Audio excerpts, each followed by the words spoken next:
ये आकाशवाणी रायपुर है। छत्तीसगढ़ी समाचार बुलेटिन के संग नमित कुमार के जय जोहार। आज के प्रमुख समाचार। आत्मनिर्भर भारत अभियान के तहत केंद्र सरकार हा सूक्ष्म लघु और छोटे उद्योग बर कतकोन छूट के घोषणा करिन। राज्य सरकार हा प्रदेश में फसल उत्पादन ला बढ़ावा दे और कृषि आदान सहायता बर राजीव गांधी किसान न्याय योजना प्रारंभ करे के निर्णय ले है। और मुख्यमंत्री भूपेश बघेल हा कोरोना वायरस ले बचाव बर प्रवासी मजदूर मन ला अपन अपन गांव में लॉकडाउन नियम के अनिवार्य रूप ले पालन करे के अपील करे है। अब समाचार विस्तार ले। प्रधानमंत्री नरेंद्र मोदी डहाल ले काली करेगे घोषणा के परिपालन में आत्मनिर्भर भारत अभियान के तहत आज थोरकुन देर पहली केंद्रीय वित्त मंत्री निर्मला सीतारमन और केंद्रीय वित्त राज्य मंत्री अनुराग सिंह ठाकुर हा नई दिल्ली में एक पत्रकार वार्ता ला संबोधित करत मध्यम लघु और कुटीर उद्योग मन के मदद बर कतकोन घोषणा करिन। एकर तहत ऐसन उद्योग मन ला बिना कोनो गारंटी के 4 बछर के अवधि बर कर्जा दे जाही। एकर बर 3 लाख करोड़ रुपया के प्रावधान करे जाही। ए ऋण में ऐसन उद्योग ला पहली 12 महीना मूलधन या ब्याज नहीं देला पड़ही। एकर ले करीबन 45 लाख लघु और कुटीर उद्योग ला फायदा पहुंची।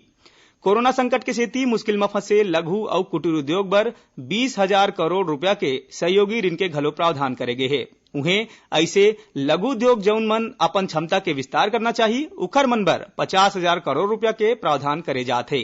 केंद्र सरकार हा लघु मध्यम और कुटीर उद्योग मन ला राहत दे बर एकर परिभाषा ला संशोधित करत संगे संग निवेश और टर्नओवर के सीमा में बदलाव करे है। केंद्रीय वित्त मंत्री हा बताइन कि ये बच्छर उद्योग मन ला लाभ पहुंचाए बर अब 200 करोड़ रुपया ले कम के सरकारी खरीदी बर ग्लोबल टेंडर नहीं आमंत्रित करे जाही। एकरे संग केंद्र सरकार लघु कुटीर और मध्यम उद्योग के मार्केटिंग और ई मार्केट लिंकेज के समस्या ला दूर करे बर ओ मन ला मदद देही।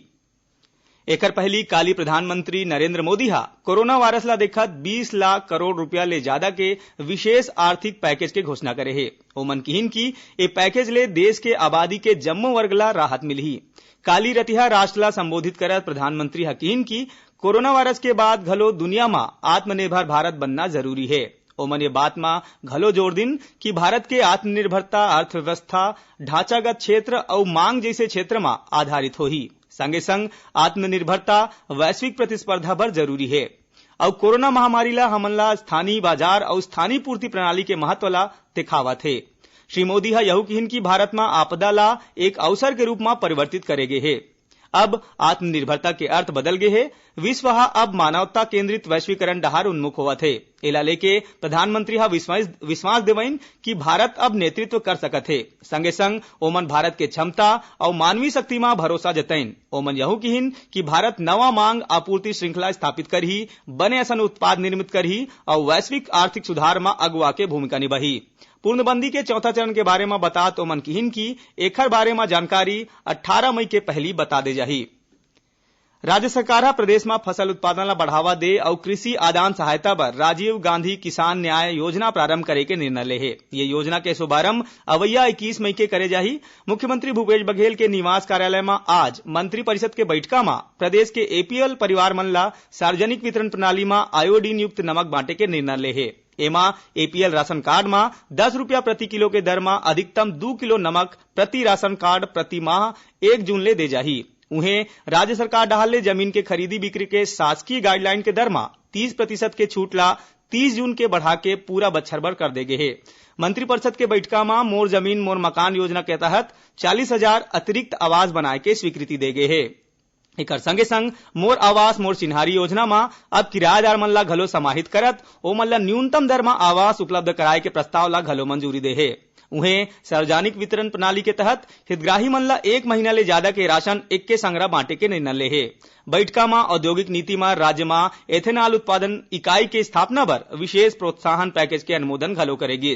बैठका में उत्कृष्ट हिंदी और अंग्रेजी माध्यम के विद्यालय मन के संचालन पर पंजीकृत सोसाइटी के माध्यम ले करे के निर्णय ले गए है। एकर तहत राज्य में करीबन 40 उत्कृष्ट विद्यालय शुरू करे जाही। एकर अलावा विकासखंड मुख्यालय में 11वीं और 12वीं पढ़ाई के संग्रह पढ़ैया मन बर ITI के पाठ्यक्रम घलो शुरू करे के निर्णय ले गए है।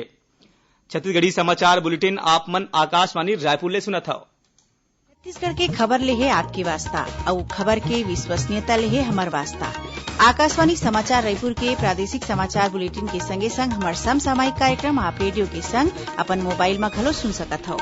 आकाशवाणी समाचार फेसबुक, ट्विटर और यूट्यूब में घलो हावय।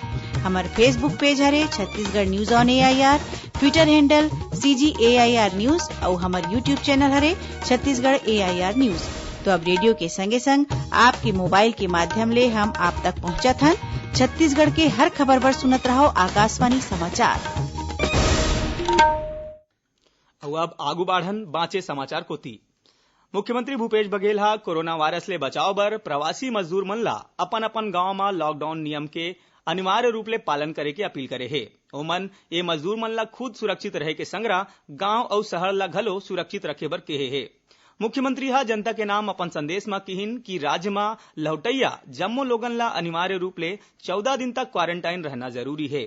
ओमन आशा जतैन कि प्रदेश के जनता कोरोना वायरस ला हरा के छत्तीसगढ़ ला सुरक्षित राखे में सफल होही। छत्तीसगढ़ के रायपुर, कोरबा और सूरजपुर जिला के पंजीयन कार्यालय में घलो आज ले पंजीयन के काम शुरू हो गए। लॉकडाउन के बेरा पंजीयन कार्यालय में भीड़ ला नियंत्रित करे के उद्देश्य ले ओ पक्षकार मन के दस्तावेज पंजीयन करे के अनुमति दे गए है, जे मन पहली ले अपॉइंटमेंट बुक करे रहीन। दस्तावेज पंजीयन बर इच्छुक पक्षकार मन विभाग के वेबसाइट में जाके ऑनलाइन अपॉइंटमेंट बुक करा सकत है और चाहे ता ई स्टाम्प घलो ऑनलाइन खरीद सकत है। पंजीयन के बेरा अब पक्षकार पंजीयन और सेवा शुल्क ला घलो ऑनलाइन भुगतान कर सकत है। जानबा के मुताबिक रायपुर, कोरबा और सूरजपुर जिला ला छोड़ के दूसर जिला में पाछू 4 मई ले पंजीयन के काम शुरू हो गए रही। सामान्य यात्री मन बर शुरू करेगे पहली ट्रेन नई दिल्ली ले आज बिलासपुर पहुंचीस। ए मौका में ट्रेन में अवैया 841 यात्री मन बर विशेष इंतजाम करेगी।